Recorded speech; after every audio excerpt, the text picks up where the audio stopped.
Day 3 of the sign not working. Hope is dwindling, but I'm going to continue with my content anyway. Let's talk about this topic today that I have so much emotion for. But let's also talk about the fact that this idea was stolen from me. Yes, stolen from me by Lucas Tracy, who makes videos on YouTube about MMA as well. He beat me to it by hours today. I was going to make it today. I mentioned to him in my live stream yesterday that I was going to make a video on it.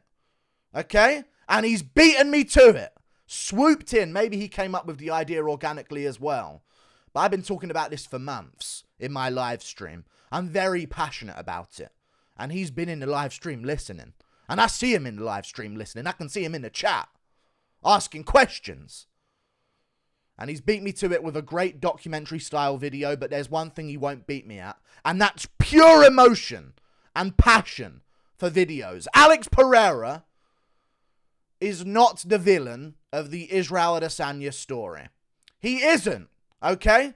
He just simply isn't. He's the hero of the story. And I'm going to break it down to you in today's video. I get so annoyed when I see a post about Alex Pereira on the UFC Instagram page or the ESPN Instagram page. And I see all of the comments from these absolute NPCs in the West talking about, man, Alex Pereira's the perfect villain to Israel Adesanya's hero story. Man, Adesanya's going to come through like the hero that he is to the villain of Alex Pereira and settle this once and for all in this next fight. And I'm thinking to myself, I'm rooting for Alex Pereira. Israel Adesanya is the villain in this story. Do you understand? Alex Pereira is the hero in the same way that Charles Oliveira was the hero. Okay? People talk about, oh, Charles Oliveira, he had it rough. He grew up in the favelas. Alex Pereira, and this was missed out of that little Worms documentary, so I'm going to add a bit more information to it. Alex Pereira moved to the favela for economic hope. This dude was in the jungles, indigenous, okay, in the jungles of Brazil. He chose to go to the favelas and was like, this is an improvement. You know what I'm saying? That's how low this guy came from. I root for that. This is the hero. He suffered alcoholism as a young man before he was even an adult. He was addicted to alcohol. He worked for nothing to support his family and try and give them a better life. Okay? He took up kickboxing when he was like 21, 23 maybe, I'm hearing. Okay? He took it up then, very late in the game. He was not meant for success, but he made it happen anyway. That's the type of guy I can support. That's the hero of the story. Came from nothing. Dude looked at a favela and went, an improvement. He saw a favela and said, man, this is promising. I can make do with this. And saw it as an economic hope for him and his family. Moving into a favela in Brazil. Okay? That's how low this guy came from. And then you compare that with Israel Adesanya. And we can talk about Israel Adesanya. Listen, he's not a terrible guy. He's not done terrible things like John Jones. So he's not really a villain. But in comparison to Alex Pereira, he ain't the hero of this story. And Alex Pereira sure as hell ain't the villain. Okay? Israel Adesanya grew up rich. I know people hear, he grew up in Africa, and they go, oh my God, how did he survive? There's very rich parts of Africa, very rich parts, okay? They have their own classes in Africa, okay? Not just talking about education stuff, I'm talking about the class systems of society. There's rich people and there's poor people, but guess what? If the fucking charity shows and the charity adverts that you see showed you all the rich people, you wouldn't be donating, okay? There's rich people in Africa. There's a ton of rich families in Africa, and Israel Adesanya's family was one of them. They were one of them. And they grew up very well. And I've been saying this for a long time. Israel Adesanya had servants growing up. He had a personal bathing servant growing up. Sus. I don't know who would apply for that job, but clearly times are tough for everyone other than the Adesanya family. So Adesanya had to have some help as a kid getting scrubbed down. I don't know what kind of things that servant could have done in those moments to a young Adesanya, but let's just say Adesanya said, soon enough is enough. I can bathe myself. I'm not going to make any assumptions here, okay? I'm sure the servant was a very nice person just trying to make an honest living. But he had servants growing up, okay? That's a very different thing. He had life.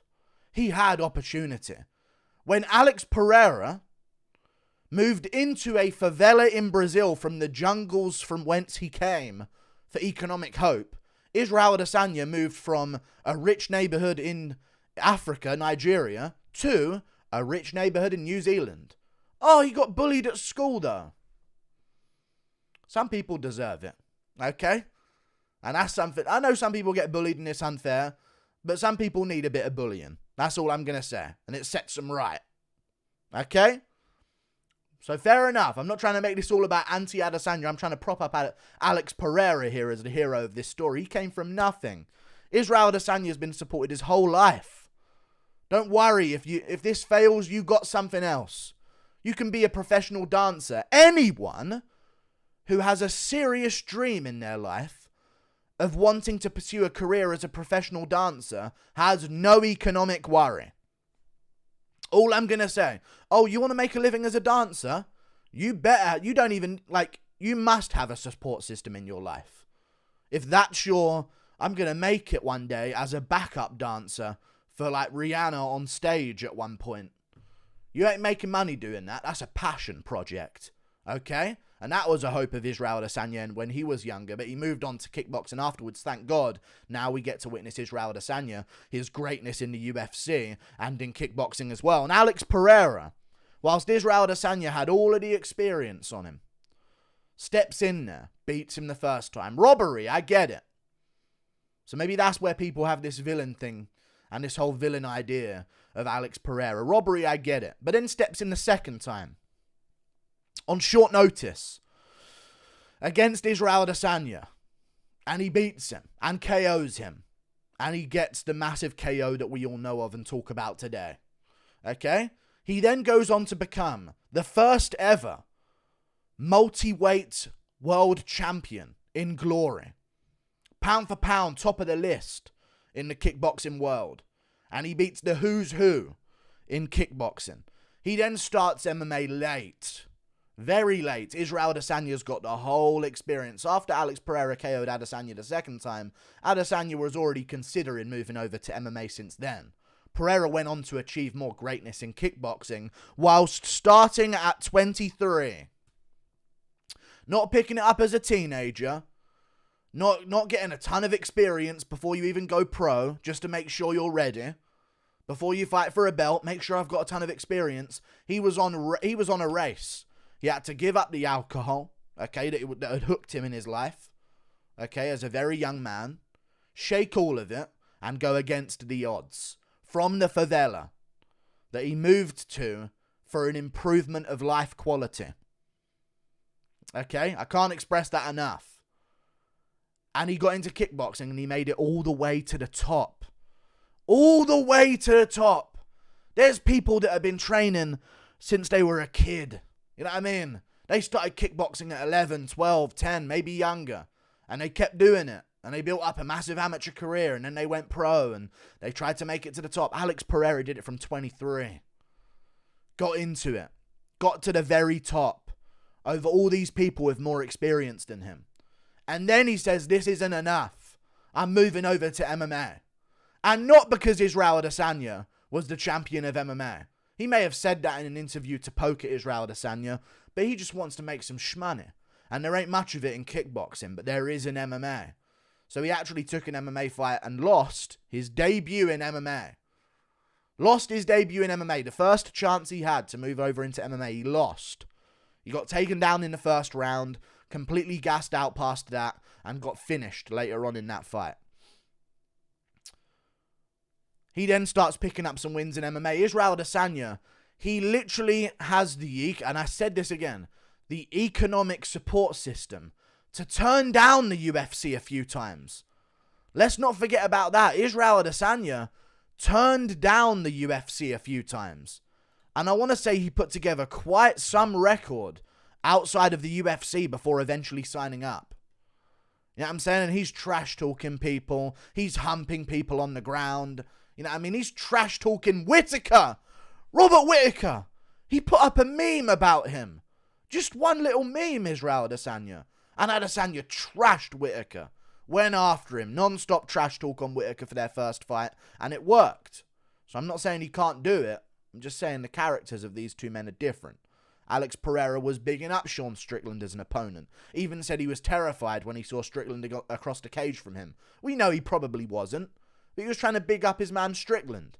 And they've had some friendly interactions after their fights. Okay? He's a respectful guy. But back to this. Israel Adesanya had a bunch of MMA fights before he eventually got to the UFC. 10-0. Alex Pereira got into the UFC when he was 3-1. And you're fighting UFC caliber opponents because they want to rush you and make money out of you and hope that the storyline can come together. The best opponent he beat was a 4-4 Thomas Powell by KO. 3-1 he was when he signed up to the UFC to fight Michailidis. 4-1 when he fought Bruno Silva, who was on a 5-fight win streak, I believe, at that time. 5-1 when he took on 25-3 Sean Strickland. And he won by KO in the first round. Sorry.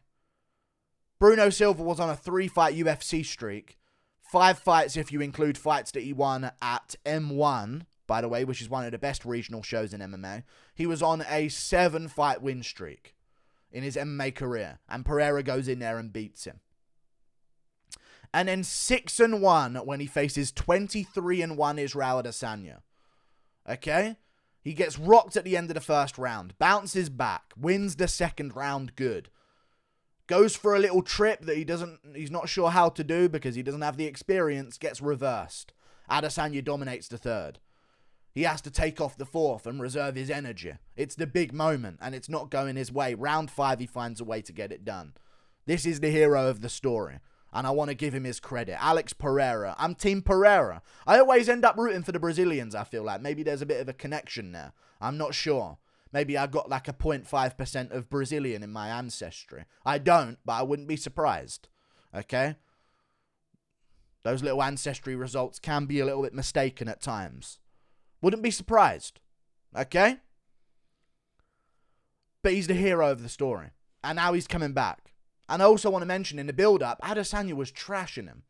And Pereira in the build-up to the Adesanya fight, sure he was doing little funny videos online. Haha, they're a funny video. He's taking the mick out of him and practicing on a hoverboard. It's not a hater. You know what I mean? He's just making little funny videos for his Instagram page. Now, sure, he's looking at the screen nowadays and looking at a person that looks like Adesanya in a Barbarian Conan film, I believe it was. Conan the Barbarian, looking at that and looking at the screen. Little subtle, funny jokes that he's making. But remember, in the build-up, Alex Pereira, in his post-fight speak against Sean Strickland, which was on the same night as Adesanya versus Cannonier, when he was given an opportunity to call out Adesanya on the mic, he said, "I'm rooting for Adesanya. Let's go Adesanya, everyone. Let's all root for Adesanya to win the main event." He weren't trying to trash him. I hope he loses. Even if he wins, I'm going to destroy him next. He was being nice. He even paid respect to Adesanya at that very press conference when he was supposed to be fighting Sean Strickland. He's paying respect to him, saying he was rooting for him to win so they could set up the fight in the future. He wasn't trashing him. And the entire time, Adesanya's trashing him and he'll never be anything. He'll never make it to me. He'll never get to the top of MMA like I did. He beats Andreas Michailidis. Yeah, you got a flying knee. And Adesanya, even in his post-fight watch-along that he posts on his YouTube channel, was like, calling the flying knee. Yeah, see, he got a flying knee. I called it. You know what I mean? I said it would happen. He got a flying knee. The guy was shooting blatantly. Fair play, he called it. But still, a little bit diminishing. He'll never get to me. He beats Bruno Silva. Yeah, but let's see how he looks against a ranked opponent. He beats Sean Strickland. Boom. First round KO. Title fight. He should thank me that I'm letting him have this shot. He should be grateful that he's getting a title shot against me. Botched. And he gets KO'd in the 5th round. Alex Pereira is the hero of this story. And don't let these little NPCs tell you otherwise, okay? Adesanya feeds his dog from his mouth. That's true. He did that. Pereira's never grown a boob. Talk all you want about the size. Oh my God, he's so big for middleweight. Oh, how's Adesanya going to deal with it? Maybe Adesanya shouldn't have lied about being 6'4", because then a real 6'4" motherfucker came along and dwarfed him in Alex Pereira. Okay? And we found out Israel Adesanya might barely be 6'3", like the guru himself. Okay? And Alex Pereira never grew a boob. Okay? And blamed it on weed. He never did that. That was Israel Adesanya who grew a boob. We forgetting about the gyno? The gyno issues? When's Pereira ever trashed a media member? Adesanya was saying, you should do your job. You can never do my job. I could do yours. Trashing the media members, diminishing them as people. Maybe I am trashing Adesanya a bit here. I'm rooting for Alex Pereira. I don't care how many fucking Death Note things that Israel Adesanya does in his build-up, or how many little anime hand signals he does in his build-up to his fights. I'll never root for a man who grew up with servants. And that's where I'll end it. Never. Never root for a man with servants growing up over a man who came from nothing.